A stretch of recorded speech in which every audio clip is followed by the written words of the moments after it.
இங்க நமக்கு ஒரு சந்தோஷமான செய்திங்க. ஏன்னு கேட்டா, நம்ம கருப்பிக்கு வந்து இன்ஜெக்ஷன் போட போறோம். கருப்பி வந்து பருவத்துக்கு வந்துருச்சு. நேத்தே வந்துருச்சு. நேத்து வந்து டாக்டர் வர முடியல. இன்னைக்கு வரேன்னு சொல்லிட்டாரு.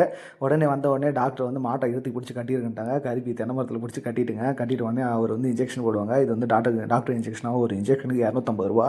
இதோட 2, 3 தடவ போட்டுங்க. வந்து கரு நிக்கல. இந்த தடவ வந்து கர்ப்பப்பை எப்படி இருக்குன்னு பார்த்துட்டு அப்புறம் இன்ஜெக்ஷன் போட சொன்னேன். கர்ப்பப்பை நல்லாவே இருக்கு அப்படின்னு சொன்னாரு. உடனே இன்ஜெக்ஷன் போட்டாச்சுங்க. இன்ஜெக்ஷன் போட்ட உடனே கருப்பு எனக்கு பிடிக்கவே முடியல. ரொம்ப இதாக போச்சு. உடனே மேலே பக்கெட்டில் தண்ணி ஊற்றி விடுங்க அப்படின்னு சொன்னாங்க.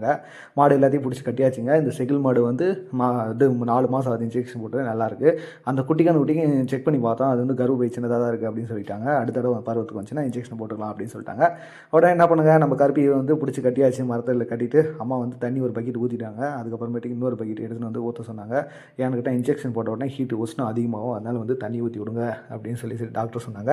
இன்ஜெக்ஷன் போட்டாச்சுங்க. கருப்பி இன்னும் 2, 3 நாள் இல்லை 2 மாதத்தில் தெரிஞ்சிடும். ப்ளீஸ் லைக் பண்ணுங்கள்.